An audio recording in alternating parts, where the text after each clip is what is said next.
Hello champions, I welcome you all to score 360 out of 360 in NEET Bio within 250 days, and today we are going to talk about the most important topic, or one of the most important topic of this particular chapter, that is transcription of DNA. So you have to be in loop with me, hearing each and every detail, and I try to make this PPT a bit interesting rather than others because I know this topic could be bit striking for you guys. So without any further ado, let's see what did we cover in the previous session. So in the previous section we were speaking about DNA replication. So if you have not watched that video and if you want to understand DNA replication, you can watch that video, and if you want the notes, you can join our WhatsApp channel as well. Yeah. The number of questions which were asked were 6 the previous year, but if you see, it had been 10 as well as 9 previous to previous year. So we can expect a spike more than 6 in the coming year, that is 2025. So let's be prepared by solving so many questions, by practicing regularly, by revising things often, and then my children, you will be a pro at it. Yeah, let's begin today's thing. Yeah. So why both the strands are not copied during transcription? So first of all, what do you mean by transcription? That's the basic thing, right? So transcription means you have your DNA. Okay, you have your DNA and your DNA is said to be having certain segments, okay, and these segments you call them genes, which have the information to form the protein. So you might think that DNA directly can convert into a protein or basically can help in the formation of a protein. It does not work like that. Basically what happens is that this DNA strand which you see, it opens up. Now there are 2 strands of DNA. Okay, for example, the upper strand I am writing A, T, G, C, T, A, and the complementary strand will be T, A, C, G, A, and again a T. So these are the strands which I unwinded and I have opened, and now it is looking like this. So what happens is that with the help of an enzyme, okay, a new strand is being formed over here, but this new strand, children, is of an RNA, not the DNA. So in DNA replication we saw that a new DNA strand is being made, but no, over here we have an RNA, ribonucleic acid. You know the difference between RNA and DNA, we covered it previously. Okay, so basically this time an RNA is being formed. So obviously when RNA is being formed, you need a different set of enzymes as well. So when DNA was being formed, you needed something that is known as DNA polymerase, which was helping in the formation of a DNA strand. Over here, for helping in the formation of an RNA strand, you need something which is known as RNA polymerase, my dear little champions. Okay, so this RNA polymerase also works in this way, that is, it makes the strand from 5' end to 3' end. So its direction is also the same, just like DNA polymerase, which was also working in 5' to 3'. So what will be the the numbering over here on this particular strand? If this is 5' to 3', then this should be antiparallel. So this should be 3' end and this should be 5' end. So this particular strand is being read as of now, and this is read with the help of an enzyme which is known as RNA polymerase, which is slowly making an RNA. And the first difference that comes between an RNA and a DNA is that RNA does have uracil as a nitrogen base, whereas DNA has thymine. So this time you know that A basically usually binds with T. But this time A will be binding with U because you are talking about RNA and not DNA. So over here the complementary strand will be having U. Over here instead of with T it will be A only. With C it's G, with G it's C, with T again it's A, with A it will be U if you go. So basically you are making an RNA strand, and what is the use of this? I told you still we have not made up a protein, but before that, this is the process that we are going to study today. That is the making of an RNA from the DNA molecule. And this process, my dear little children, is known as transcription. It is known as transcription. And the RNA and the type of RNA that we get with the help for the formation of protein, which helps. This type of RNA is known as mRNA. So there are different types of RNA. This type of RNA that is being formed is known as mRNA, or you can also call it messenger RNA. Okay, it is transferring the message of what protein has to be made. Now, how can this DNA decide the formation of protein? So basically what happens is that, for example, I got this codon, I got this particular strand, that is mRNA strand. So let me just erase these things and try to explain you. Okay, so over here I have this particular strand which is UACGAU, and this is the 3' end and this is the 5' end. Agree? Now this mRNA, okay, so everything until now was happening inside the nucleus because your DNA is inside the nucleus. So DNA opens up, makes the RNA inside the nucleus only, and this RNA which I am going to make in green will be coming out. This mRNA comes out and meets an organelle which is present outside, which is known as ribosome, my dear children, which is known as ribosome. So ribosome, what it does, it looks like a sandwich. So it has something like this and it has a smaller thing like this. Looks like a sandwich, and in the middle what do we have? We have the mRNA. In middle what do we have, children? We have the mRNA. Okay.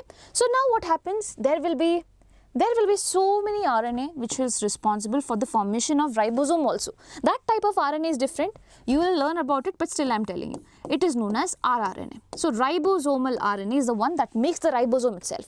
So ribosome also is made up of RNA. Previously whatever RNA was made. So here we found that mRNA is being formed. Similarly rRNA can also be formed. Similarly other RNA, that is tRNA, can also be formed.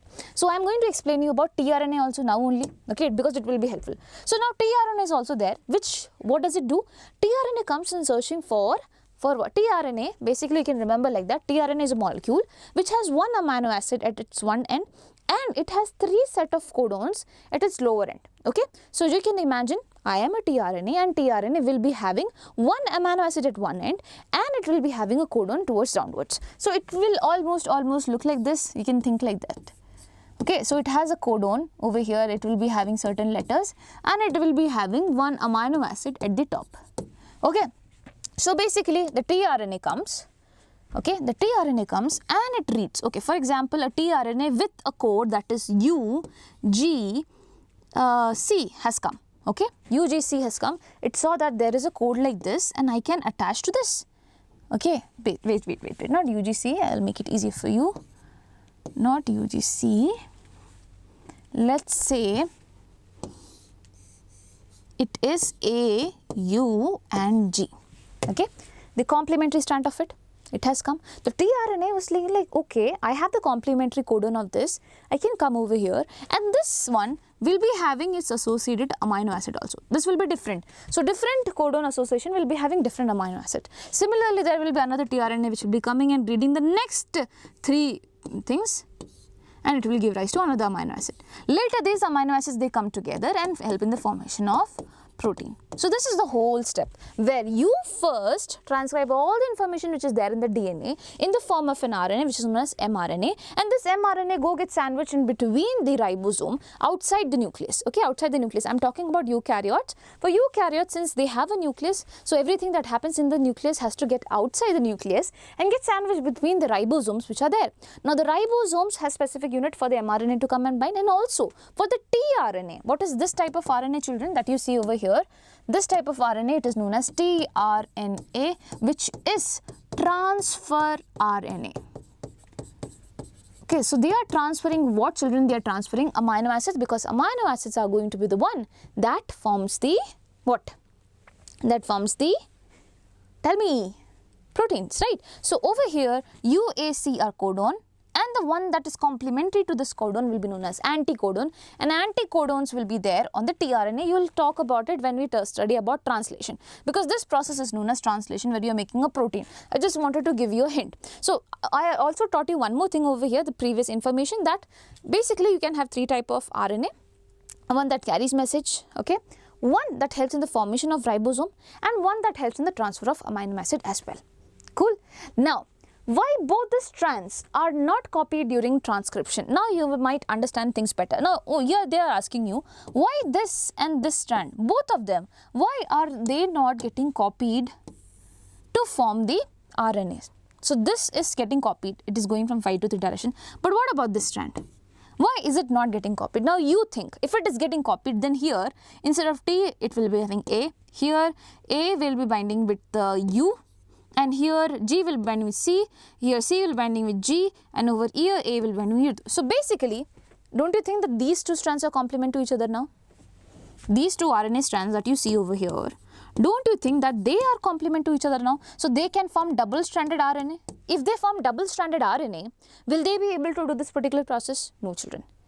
They won't be, because they need complementary pair for tRNAs to come and bind, right? So over here, if they itself make a double-stranded RNA, is it possible that translation will be happening later on? No. So that is one problem. So the one problem is 2 RNA molecules, if produced simultaneously, would be complementary to each other and hence would form a double-stranded RNA. So that is one problem. Next problem, one more very important problem is that, you see, I told you that UAG, or basically whatever this UAG, yes, UAG, or basically the codon that will be attached to it will be CUA, right? If this is GAU, then the transfer RNA will be bringing this codon, and this codon will be having an association with amino acid. Similarly over here, if you see, this is CUA. This is CUA. Now this will be having association with other amino acid. So I see in same different strands. Okay, wait, I am making things complicated. I know it, so I can try to explain you. Wait. Listen to me very carefully, okay?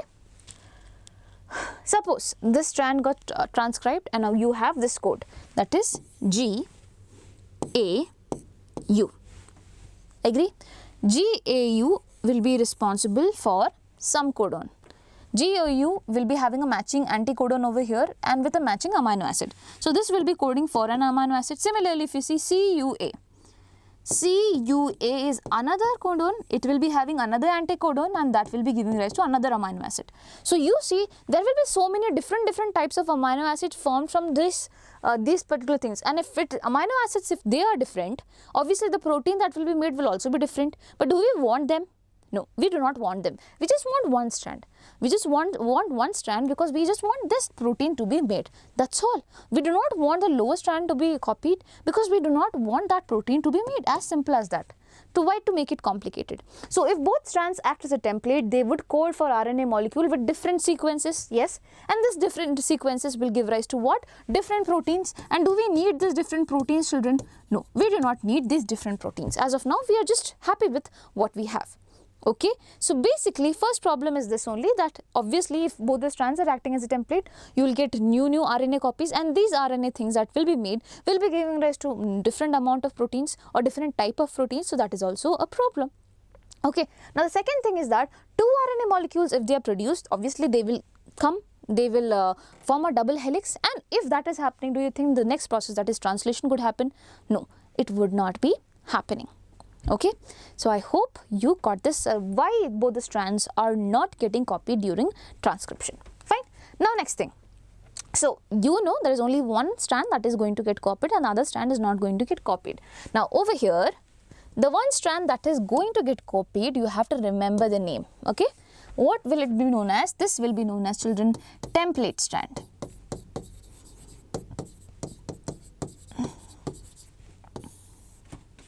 Okay, this is transcriptionally active.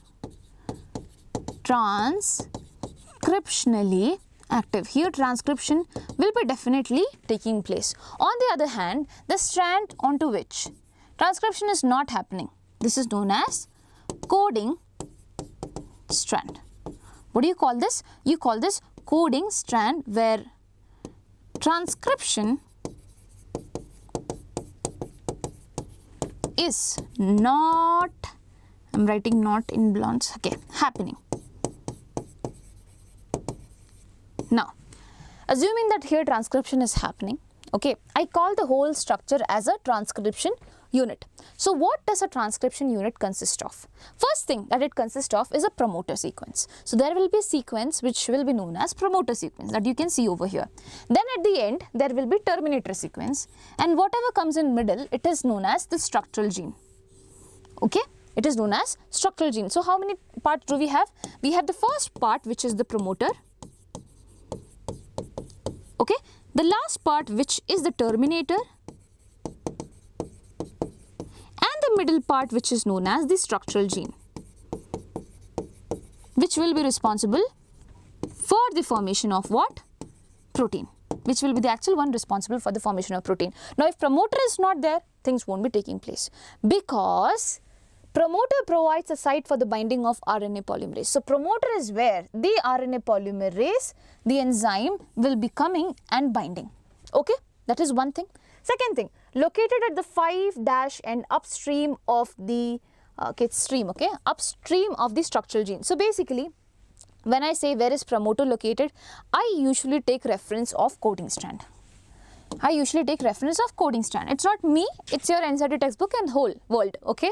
So basically, we not say that even though everything is happening in template strand, so to make coding strand feel a bit better, we give a bit reference to coding strand. You can remember like that. So we say promoter sequence is present at what 5' end upstream of the structure, upstream as in upper side, upstream of the structural gene.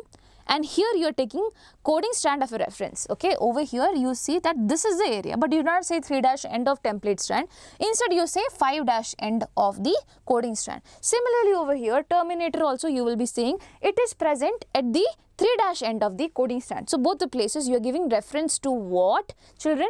To the coding strand, okay. So this terminator is located towards 3' end downstream of the coding strand. So this is the structural gene. On the upper side, you have promoter. On the lower side, the downstream side, you have the terminator. Okay, how do you give the reference? Basically, it is located at the 5' end of what, children? The coding strand. Whereas on the other hand, if we talk about this, that is terminator, it is located on the 3' end of the coding strand. Now, what is the template strand? The template strand is transcriptionally active, the one that is undergoing transcription. Coding strand is the one that is basically just sitting there. Now, I'll tell you one thing. I'll tell you one more thing. Listen to me very carefully, okay? So, I am making the codes over here. Suppose the code is, okay.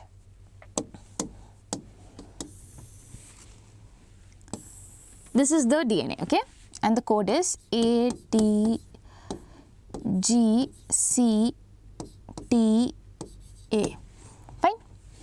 This is 3' and that is the 5' end. Cool. So, from here to here, your RNA polymerase would work, you know, right, 5 to 3 direction. So, what is the opposite thing that it will form? U, A, C, G, U, oh sorry, not U, it's A. It will be A and then it will be U over here. This is the, from 5' to 3', this particular RNA strand is being formed. Okay, now keeping like that, if this is 3' to 5', this will be 5' to 3', and what will be the code? Here A is there, so here T will be there, here T is there, so here A will be there, here G is there, so C will be there, C is there, so G will be there, T is there, so basically A will be there, A is there, so basically T will be there. Sorry, U, yes. Okay. Now, if you see, don't you think that this and this is kind of similar, except from the fact that T is replaced by U, uracil. Rest everything you might be seeing from here to here, everything is kind of same, children. Okay. So, you say that this strand where nothing is happening, you call it a coding strand, and this strand where something is happening, you call it template. It is acting as a template for things to work. Okay. And coding strand sequence will be similar to the mRNA, apart from the fact that this will be having T and that will be having uracil. Okay, it's a general thing. So, in question if it comes with the coding strand resembles the sequence of what? Basically the transcript that is being formed, except the fact that uracil is there in the transcript. Okay, will it work? So, will you be able to remember the 3 parts? Okay, on the promoter, what comes and attaches, children? RNA polymerase comes and attaches. Where is it present? How do you give the reference? 5' end of the what? This is what, children? This is the coding strand. Then that terminator on the 3' end of the coding strand. Works? Now, going ahead, what do we have? A cistron. Okay, over here I have written one more thing. There are additional regulatory sequences that may be present further upstream or downstream to the promoter. So, there could be other things also, regulatory things. Okay, for example, if you want to silence, probably there could be other things that could not allow transcription of this particular unit. Okay, so there could be other regulatory things here as well as there, that is upstream of promoter or downstream of the promoter as well. So, all these things are from your NCERT, but I didn't want to look at it in that way. That's why I just made it smaller. Okay, now over here, what is a cistron? What is a cistron basically? So, we always learn that gene is there, gene is there, gene is there. Basically, a gene which is responsible for giving out or coding for a polypeptide, you have a specific name for it. The segment, you call it as cistron. Okay, so for example, this is a gene, but this is a segment that is coding for the polypeptide. You call this as polypeptide, as in basically the smaller version of protein itself is known as polypeptide. Okay, this is known as cistron, children. What do you call this? You call this as cistron. Now over here you saw this, over here I have written AUG and stop. So basically transcription is active, you can remember like that, and this is the peptide being made. Over here there is only one cistron being present because only one peptide is being formed. On the other hand, if you see this diagram, here peptide A is there and peptide B is there. That means two cistrons are there in this particular segment. Okay, there are two cistrons because cistron is what? A segment of DNA coding for polypeptide. It's gene only. In gene, there are segments that are coding for polypeptides. There are waste things also in our gene. Okay, that is something else. But okay, you can just imagine that the coding region, okay, the coding region segment of the DNA is known as cistron. Now it can have waste things also. It can have waste things also in the middle, but general coding region of the DNA is known as a cistron. Okay. Now there can be one cistron or there can be multiple cistrons like this. So this cistron is just coding for one polypeptide, whereas over here it's 1 and 2. Okay. Now when the cistron codes for just one polypeptide, what do you call this? You call it monocistronic, children. Okay, what do you call them? You call them monocistronic. And where do you usually find it? Mostly in eukaryotes. You can find it mostly in eukaryotes, for example us. Okay, for example us, we are monocistronic. Fine, there will be one cistron which will be having only the code for one particular polypeptide. There will be another cistron at the later end. Okay, for example, the structural gene, when I am talking about the structural gene, it will be having just one cistron. Whereas in the case of bacteria and everything, what will happen? One structural gene will have multiple segments. Okay, so now when multiple segments are there, when the cistron codes for just more than one polypeptide, it is known as polycistronic, mostly found in prokaryotes. So over here you see multiple polypeptides are being found. Okay, so multiple cistrons are also being found. So basically you call this polycistronic. Over here you just have one, so you call it monocistronic. This is found in eukaryotes and that is found in prokaryotes. So you can remember like this, prokaryotes, bacteria, now there are so many in number. There are so many in number, so you can recommend poly as in too many. Okay, human beings, if you see, we are just one. Can you find anyone like me anywhere else, or can you find anyone like you anywhere else? No, we just say we are one, so we are monocistronic. Think like that. Okay. Now over here, the coding sequence or express sequence are defined as exons. Now there is another catch over here. I know you will kill me after telling this, but yes, this is a bit like that, but it's interesting as well, my little champions. So over here I am saying if this is a cistron or the coding sequence, okay, so in eukaryotes, no, you find that from this end to this end all goes well. Okay, I am writing useful. From this end to this one, again it is useful. But from here to here, there are things which are of not much use. So basically the coding sequences or express sequences are defined as exons. The one that will express itself to form a protein, that will be known as what, children? Okay, I should change the color. It is known as exon. So this is also exon. This is useful ones. Okay, what do they do, children? They code, express themselves.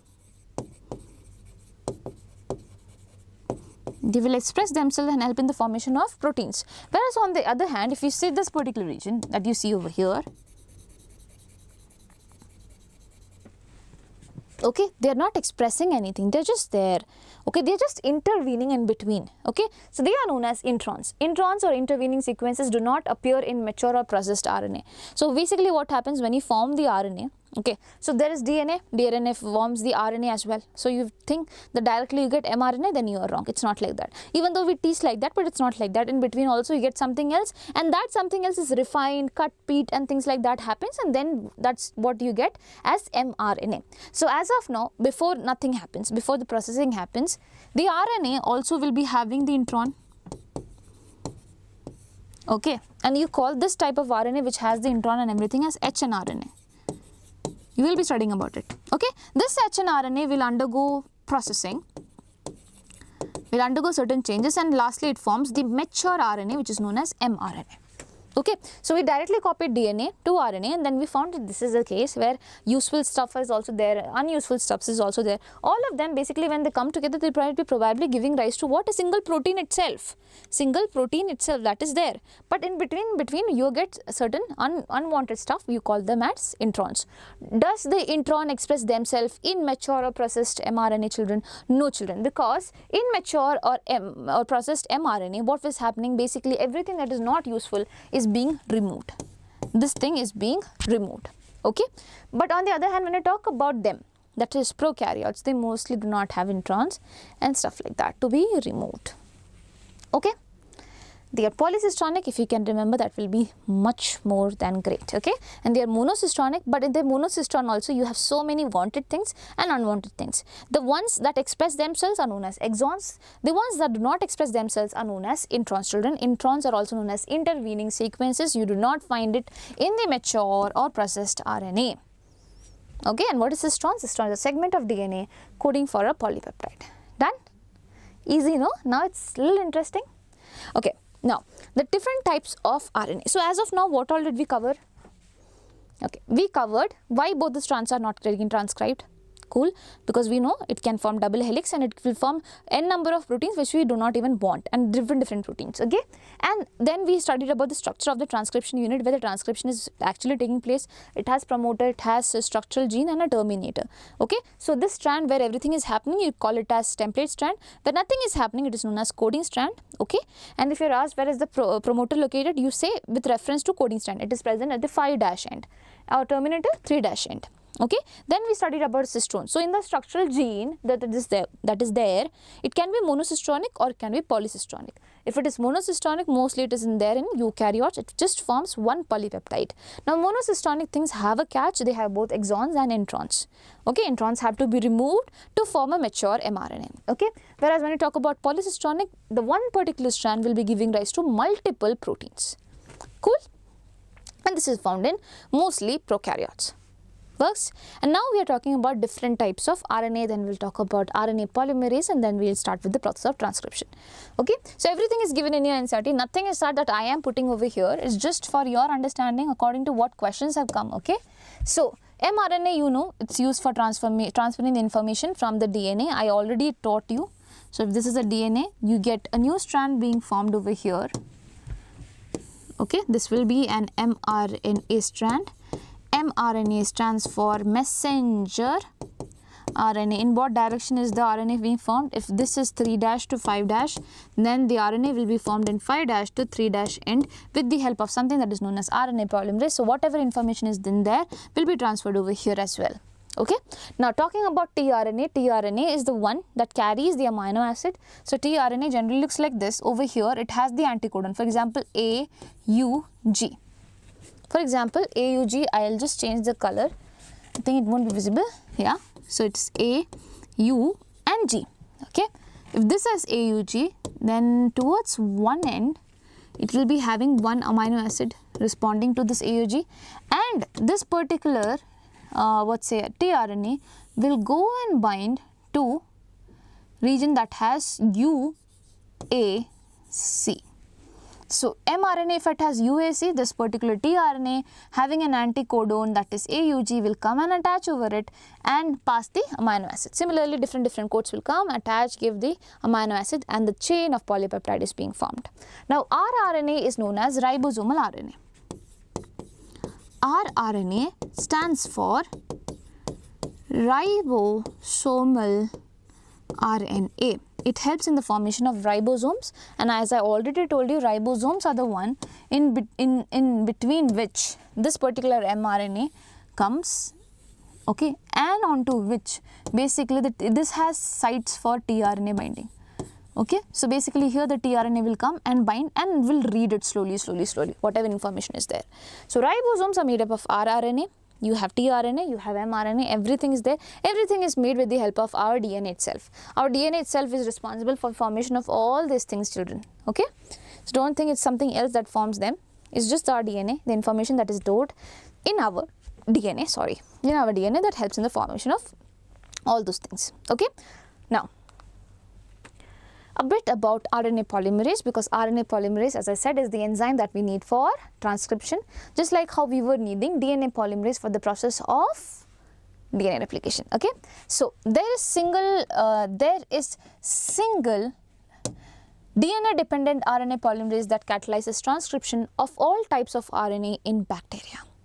Okay, so there is only a single RNA polymerase in the, please remember this particular point. So in prokaryotes,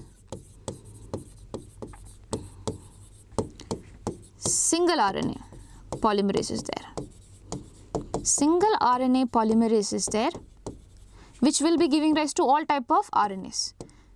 Which will be giving rise to all type of RNAs. By all type of RNAs, I mean mRNA, tRNA, rRNA, other types of rRNA, other types of tRNA. All the things are made with the help of a single type of RNA polymerase, which is known as RNA polymerase, and it is DNA dependent RNA polymerase.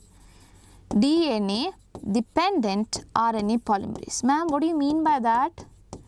Basically, I said if this is your DNA strand, okay, then on whatever information is stored over here, that is being transcribed to this.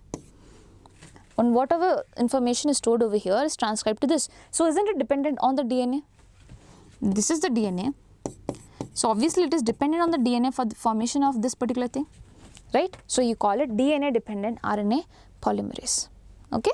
In prokaryotes, you find it, there is only single, please remember, but in eukaryotes, it's not single, there are different types of RNA polymerases, okay. It somehow also facilitates opening of the helix and continuous elongation. So over there, in the case of DNA replication, okay, there was an enzyme that is known as DNA helicase. Okay, what do you call it? DNA helicase, which was responsible for unwinding of the DNA. So your DNA looks like this, right? It has to be open. It has to be made open. Slowly. So who opens this thing? In the case of DNA replication, DNA helicase. But over here, everything is done by RNA polymerase. Please remember, this is an important PYQ. Okay. Also facilitates the opening of the helix and continuous elongation. So opening is done by RNA polymerase, and also elongation is done by, elongation as in making of RNA is also done by RNA polymerase. So you break it open and you make it as well. Okay. So RNA helps in elongation in 5' to 3' direction. I already told you this is as like the DNA polymerase. Okay. So remember, in prokaryotes there is only single type of RNA polymerase and it forms all types of RNAs. Okay. Got it? Clear? Now going ahead, let's start with these steps of transcription. The first step that we have is initiation, where you are initiating something. So RNA polymerase bind to the promoter and initiates transcription. You know that there will be a promoter region. In reference to what do we say? In reference to the coding strand, we say coding strands what end, children? 5' end. Okay, coding strands 5' end will be having a promoter, and on this promoter, who comes and attaches, children? Our RNA polymerase will slowly open it, okay, and then start its work. But there is a catch. So RNA polymerase says, it's completely a new thing for me, I need help. I need some friend who can help me out. So RNA associate transiently with initiation factor, that is sigma. Okay. What do you call this, children? You call this as sigma. So there is a sigma factor, please remember. So it is not written in your book, but in the diagram it is given. I will be showing you that as well. So RNA polymerase, to initiate things, it has to be associated transiently as in for temporary basis, with something that is known as initiation factor. You also call it as a sigma factor. Okay, so just use your imagination. So the RNA polymerase along with the sigma factor have attached on the promoter and have initiated the transcription process. If this guy is not there, that is sigma factor, initiation process would not be started. Then RNA polymerase say, okay, thank you sigma factor, your work is done. Now I can do my own work. RNA polymerase helps in the elongation from 5' to 3' direction. Okay, it is done by that.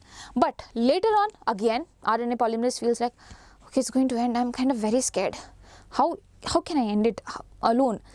I can do certain mistakes. So probably I need the help of something else. So basically RNA polymerase now associate with again something else which is known as transcription factor, and this time it will be known as rho factor. RHO, children. It is what? Rho factor. So if this was like this, small, this looks exactly like P. Okay, this looks like P, and this looks like what's a sleeping pea. Okay, sleeping pea sigma, and over here we have the rho factor, which is known as rho factor. Yeah, this is the termination factor. So for terminating, RNA polymerase has to have an association with this, whereas for initiating it has to have an association with what? The initiative factor, the sigma factor. This is an important PYQ, children. All these things that I am telling you are important PYQ. There are so many questions coming from transcription that probably you cannot miss out. Okay. Now, once the polymerase reaches the terminating region, the nascent RNA falls off, so also the RNA polymerase. So it's saying once it reaches the terminated regions, what will happen? The RNA which was being formed over here, it falls off. Okay, from here it has fallen off. And also the RNA polymerase, which was responsible for the formation, it also will be falling off. So you do not have RNA polymerase as well as you do not have anything. Everything has fallen off. So when terminator region reaches at this particular point of time, the nascent, as in the one that is being formed, the new RNA that is being formed, it falls off, and also along with it, what falls off, children? The RNA polymerase, because its work is done. Terminator says now you have to stop. But for this to get completed, you need the association with termination factor, children. So RNA during initiation needs initiation factor. Over here, termination factor. I'll show you a picture which is given in your NCERT. So over here, you see, I'll zoom it in a bit. Okay. So this is initiation where you have your RNA polymerase and the promoter region is this, okay, and over here you see the sigma factor is also being there. Okay, now the sigma factor is gone. Now you are elongating with the help of RNA polymerase itself. So RNA polymerase, as I said, it is responsible for cleaving, opening and everything and elongation. So please imagine if the question comes in the case of RNA, in the case of transcription, which is the one that is unwinding the DNA, it is RNA polymerase, not DNA helicase. DNA helicase plays a major role in DNA replication, not RNA transcription. Do not make that mistake. Okay. Now this has well done. Over here you see. Now, time for termination has come. So, RNA polymerase goes along with the rho factor because rho factor was involved there, and you can see that the RNA has also come off. Okay, will you be able to remember it? Champions. Okay, so these are the steps of transcription. Now, we are coming towards the end. It's not as difficult as we thought, right? It's comparatively easy. Okay, so just a second. Okay. So, does transcription and translation occur separately in prokaryotes? Do you think that transcription and translation are occurring separately in prokaryotes? What do you mean by prokaryotes? The one that do not have the nucleus. So, over here, eukaryotes have a nucleus. So, basically what happens is that the DNA is formed. From the DNA, the RNA is being formed in the nucleus itself. In the nucleus. And then this RNA moves out. This RNA moves out and then it helps in the formation of protein, which is known as translation. So, I will say transcription is basically occurring here. So, over here what do I see? Transcription is occurring in the nucleus, whereas translation is occurring in the cytoplasm. In the case of what, children? In the case of eukaryotes. This is about eukaryotes. But if you talk about prokaryotes like them, bacteria, what is the case there? So over there, they do not have any specific region for DNA storage and things like that. They just have their circular DNA.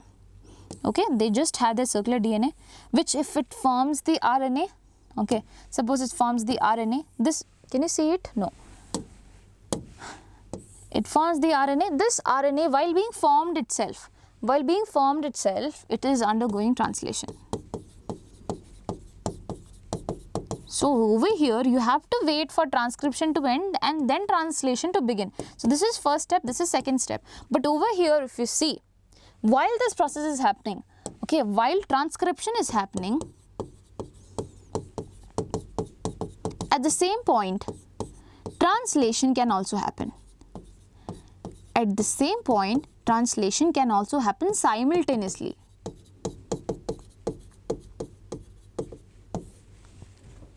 Okay, will you be able to understand this? Easy, because they do not have any separate regions. Over here, the ribosomes were outside, that is why it was going outside and doing. But over here, it's not like that. So they can do whenever they want. So that is being written over here. Doesn't need any processing to become active. So I told you they do not have introns and exons. So introns do not have to be removed and stuff like that for the process to happen. Basically, they do not have introns. So basically, in the case of prokaryotes, you saw certain very important differences. That is, they are polycistronic. They just have a single RNA polymerase and they do not need any processing to be active. Okay.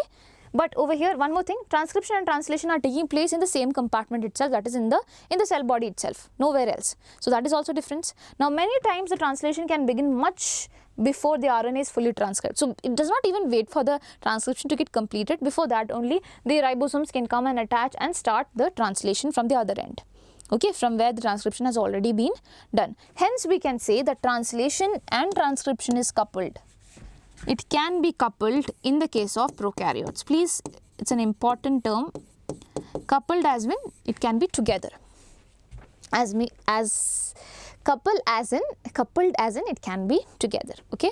So both transcription and translation can be happening together. It can be coupled. In the case of prokaryotes, there are so many differences. You can write all of them. Single RNA polymerase, I am writing. Okay. Polycistronic, then this point, then this point, then this point. Will you be able to remember it? Now, talking about eukaryotes, which is the last portion of our thing. Okay, in eukaryotes things are being pretty complex because we obviously have to be complex in our own ways, and for that I took everything from NCERT because I found everything to be important, and little bit of rectification is also important over here. There is no way that we can obviously have a good understanding of things and then only get it into our brain. Over here, little bit of stratification, even though I definitely hate doing that, but yes. So, in eukaryotes, there are two additional complexities. One, there are at least 3 RNA polymerases, yellow. So, over here, they had 3 RNA polymerases, there you just had 1. Now, in the nucleus. Okay, in addition to the RNA polymerase found in the organelles as well. So, in the organelles also they have RNA polymerases, but over here we are talking about the nucleus. The nucleus has 3 RNA polymerases. So, whatever key points are there, I'll try to write over here. I'm not sure how many I can write, but still 3 in number. Okay. Next thing, there is a clear-cut division of labor. The RNA polymerase 1 transcribes rRNAs, that is 28S, 18S and 5.8S. Okay, let's write properly. So, there is RNA polymerase 1, which is responsible for transcribing what? Children, rRNAs, 28S and then 18S and then 5.8S, 18S and then 5.8S. All of them ends with 888. Okay, 8. So make it less. 28, make it a half, 18 and then again. Not half, but yeah. Okay, if you're minus 10, you'll get it. So, RNA polymerase 1 is responsible for the formation of this RNAs. Okay, all these things that you see over here. Let's see the next one. Whereas RNA polymerase 3, where is RNA polymerase 2? Yeah, RNA polymerase 2 transcribe precursor of mRNA, the heterogeneous nuclear RNA. Right. So, RNA polymerase 2 helps in the transcription of the precursor mRNA, which is known as hnRNA, heterogeneous nuclear RNA, which is what, children? The precursor. It says that I am the precursor of mRNA. So, before mRNA is formed, this is being formed, which is why it is known as precursor. Later on, this has certain modification, after which you get a mature RNA, that is mRNA. Okay? Heterogeneous nuclear RNA. Now, you have a RNA polymerase 3, which is responsible transcription of tRNA, rRNA and snRNA. Oof, small nuclear RNA. So, this is okay. So, let's you know what, even I found it very difficult to ratify it, which is why you see me copying things down. Oh my god. Okay, so it forms tRNA for sure, okay, and then 5S rRNA and then SN RNA. SN stands for small nuclear RNA, where S should not be capital, S should be small, and there is a digit in front of it which I forgot. No, 5SR RNA. Okay, so tRNA, 5SR RNA and snRNA. Okay, cool. So we have tRNA, this is small nuclear RNA. Okay, how can we remember this? We have to ratify. So let's start. So RNA polymerase 1 is going to make the ribosomes. Okay, it will help in the formation of ribosomes, because obviously without ribosomes can you make proteins? No. Without ribosomes can you make proteins? The answer is no. So for that we need ribosomes. So ribosomes is the most important thing. So let's make rRNA first. How many? 28, 18 and 5.8. 28 minus 10, 18 and 5.8. Every one ends with 8. Okay. Now RNA polymerase 2, it's very easy. It is forming the precursor of mRNA, that is heterogeneous nuclear RNA. It's easy. It gets processed and that's when you get mRNA. Now the third thing is RNA polymerase 3. Now you think ribosome is there. Okay, you think ribosome is there, that was initially made. mRNA is also there, that was made. Now we need tRNA for reading the mRNA. Exactly, right? Who will bring the amino acid? So we need tRNA. Apart from that, we need 5S rRNA. Okay, rRNA is basically the one that forms the RNA itself, sorry, the ribosomes itself. So for making things much more clear, I think I have to write it properly. So children, it is 5S. S, no, everywhere where you see S. S stands for Swedberg's coefficient. Swedberg's coefficient. It is a unit of sedimentation. Okay, so 5S rRNA and then SN rRNA, that is small nuclear rRNA. Okay, works. So this is 5, this is S, this is different. Please do not get confused. Once more, can we try? Can we try once more? Chalo, with me. We have RNA polymerase 1. Then we have RNA polymerase 2. We have RNA polymerase 3. Okay, the easiest one I am going to write it over here. It forms heterogeneous nuclear RNA, which is known as hnRNA. It is the precursor of mRNA. Okay, some splicing and everything is happening, some cutting is happening, and then later on mRNA is being formed with the help of that. Okay, now RNA polymerase 1, again easy, it helps in the formation of ribosomes. So for ribosomes we need rRNA. So rRNAs are being formed with the help of this. What all type? 28S minus 10, 18S and then 5.8S. Cool. Now RNA polymerase 3 helps in the formation of what, children? tRNA. Is it visible? Yes, tRNA, and also 5S rRNA. So one rRNA is formed over here. This RNA is a separate type of RNA. 5S rRNA, and also small nuclear RNA. Was it, children? Small nuclear RNA. Works? We have officially ratified things, but we have no option. That's why we have ratifying. So this is PYQ. If you have any trick, you can do, let me know. Okay, so this is PYQ. It is very important, PYQ. You have to remember all this RNA polymerases are eukaryotic. Okay, prokaryotes just have one. Simple life, no? Over here, I'll just erase this and use this box for something else that we are going to study.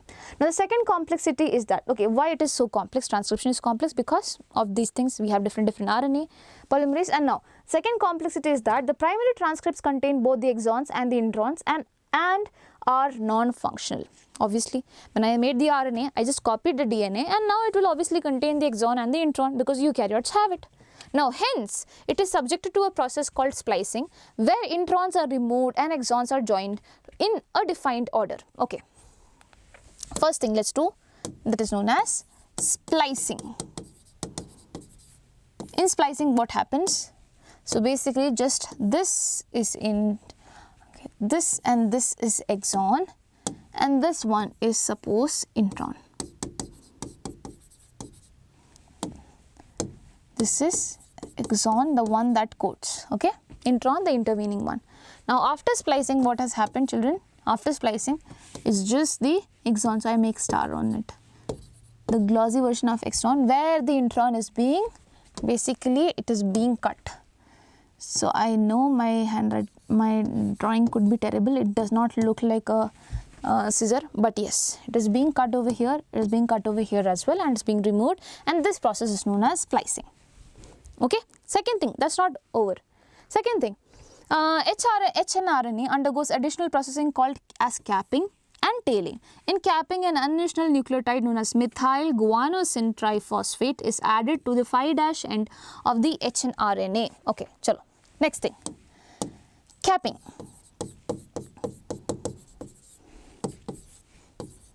So, this is the beauty parlor of hnRNA. Okay, this is the beauty parlor of hnRNA, which what all things are happening, you see. So, where you have the hnRNA and this is the 5' end and this is the 3' end. On the 5' end, you are going to attach something. And what is this something? Let's see. This something is, remember this structure? This is structure of a nucleotide, right? So, over here, nucleoside. So, over here, this is the base is guanosine. G is, the guanosine is mentioned, so I have to make G as a base. Over here, I see 5th carbon. This is 1st, 2nd, 3rd, 4th and 5th carbon will be having phosphate group. And how many phosphate is there over here? Guanosine triphosphate, they said. So, basically 3 phosphate groups are there, okay, and they are saying there is a methyl group. So, this normal thing would be known as, this whole thing will be actually known as guanosine triphosphate, which is what, children? Which is basically a nucleoside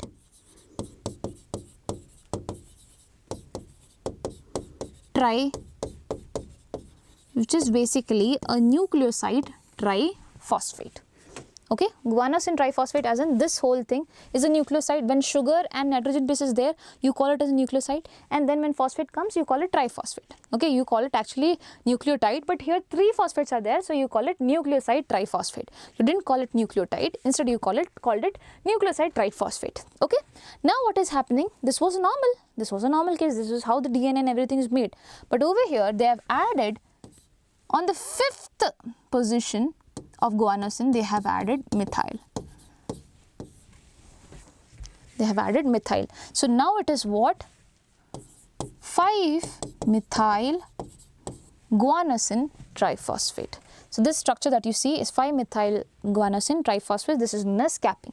Now, the starting part, if the tRNA looks, oh, it's fine. It's all fine. Capping is done. So, I can probably translate this. Okay, that is the wish of tRNA. Now, it's not over. Still, hnRNA is in the beauty parlor itself. So, in tailing, next thing, adenylate residues 200 to 300 are added at the 3' end in a template independent manner. It is fully processed hnRNA, now called the mRNA, that is transported out of the nucleus for translation. So, what are you doing, children? You are doing adenylation. Okay, adenylation at the 3' end. So, this process is known as tailing. And what happens in tailing? So, basically 5', 3' end, and over here what do we have? We have guanosine with methyl.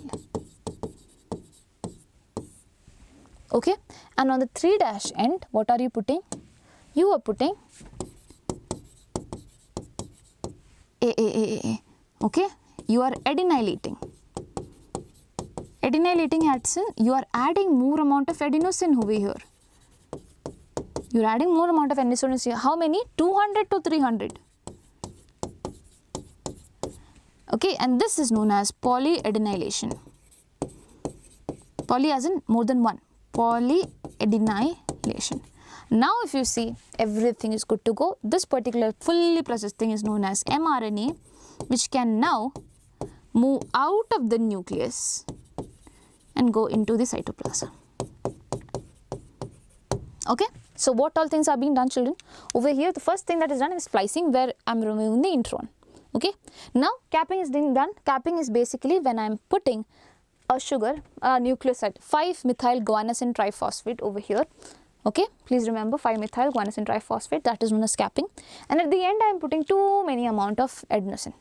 So this is known as adenylating process. Okay, it is known as polyadenylation, where 200 to 300 adenine molecules are being put over there. Got it? And now it's all good for formation of an mRNA. So this is given in your NCERT, children, and it is also known as, please do not get confused, this thing, no, it's known as GPP, because there are 3 phosphates, 1 methyl, 3 phosphates, and guanine is there. Guanosine is there. Guanosine is there. Okay, guanosine is the whole thing. This whole thing is guanosine. At one end you have methyl, then you have phosphate. So it is known as this also. Will you be able to remember it, my children? So these are the 2 additional complexities when you talk about eukaryotic cell. Rest everything is all fine. Yeah. Now let's solve. Okay, please solve. I'll just take a I'll just go and switch the AC on. That's all. So try the question and do let me know. This is 1. This is 1. You have to try the thing. Okay. Fine. There is some problem with the, I think electricity is not there. Okay. Did you try? A, G, G, T, A, T, C, G, C, A, T is a sequence from coding strand of a gene.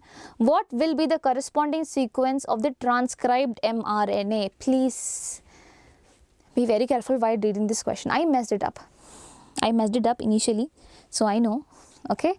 But you have to be very careful. This is a sequence from the coding strand of a gene. What will be the corresponding sequence of the transcribed mRNA is what they are asking. This is question number 1. If you know the answer, tell me in the comment section. Okay. Next thing. Name the enzyme that facilitates the opening of helix during transcription. This is transcription, not DNA replication. Again reminding you, came in NEET 2020. Ahead. Third question. DNA-dependent RNA polymerase catalyzes transcription on one strand of the DNA, which is called. Which one is transcriptionally active? That is the question. This came in NEET 2016. Tell me the answer. Select the correct option. Direction of RNA synthesis, direction of reading of the template strand. In which way is the RNA synthesized, and what is the reading of the template strand? Easy question, no? 5th. Removal of introns and joining of exons in a defined order during transcription is called what? Removal of introns and joining of exons in a defined order during transcription is called what? Try. Looping, inducing, slicing, splicing. This came twice, 2012, 2009. Now, let's try. Okay. Can I try for you? Chalo. So, over here, first question. AGGTT, this is a sequence of the coding strand of a gene. What will be the corresponding? Listen, this is the coding strand. So, the coding strand is not the one that is being transcribed. You are asked about the transcribed mRNA. So, don't go check for the opposite of this. No, you are asking for the corresponding sequence of the transcribed mRNA. So, if this is a template strand and this is the coding strand, okay, the template strand, basically whatever is there over here, for example, A, U, G, C, C, T, whatever is there, the RNA that is being formed will be U,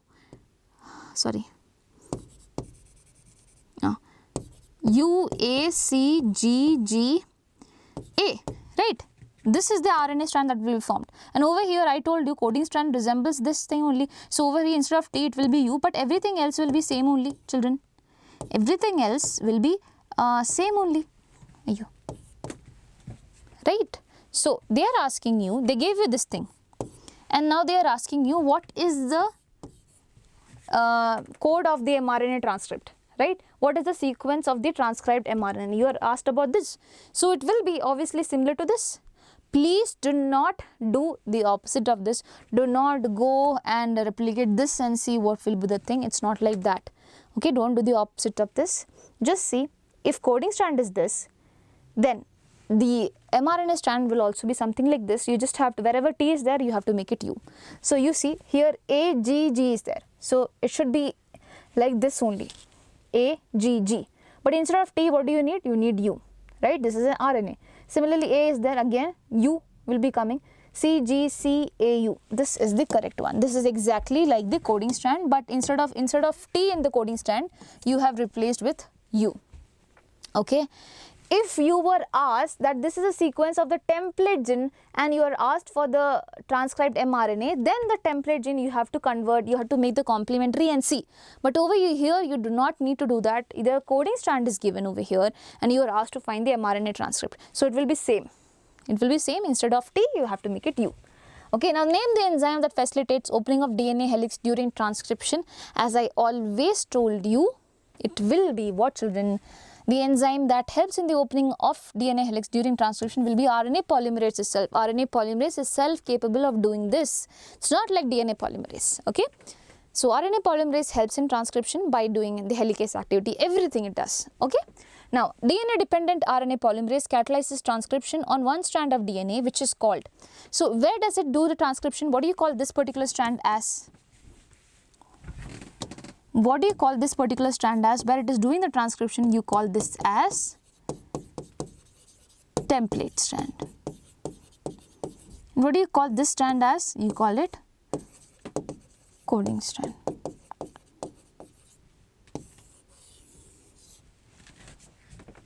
Cool. So this will be what, children? This will be template strand. Now, select the correct option, direction of RNA synthesis. So direction of RNA synthesis will be always 5' to 3' and the one of the reading of this will be from 3' to 5'. So whatever you do, if the question comes direction of RNA synthesis, just remember the direction of RNA polymerase. What is it? 5' to 3'. So if it is 5' to 3', what is the direction of reading of the template DNA strand? It is 3' to 5'. So this is the correct answer. Okay, if you are asked about direction of the coding strand, then what would have been the answer? It will be 5' to 3', same thing. Both will be 5', 3', just like this, the C option. If it is coding strand, not reading, but you are just asked about the direction of the coding strand. Okay. Now, removal of introns and joining of exons in a defined order during transcription is called. What do you call this process? Where you are removing all the introns, okay, and you are joining all the exons together. You call this process as splicing. Okay, what do you call this? You call this as splicing. Cool. Now, one question for my champions. Only one question for my champions. Can you try to do this and come? You can write homework and try and do let me know in the comment section. Okay, what will be the sequence of mRNA produced by the following stretch of DNA? This is the stretch of DNA. They have mentioned the template strand and coding strand. You have to find the sequence of mRNA. Now if you are using the brain, then it will be like solved in 1 minute, 1 second, not even 1 minute. Okay, so that's all, my dear champions. If you think that this particular video was helpful for you, I gave my best for explaining your transcription in the most concise way that is given in your NCERT.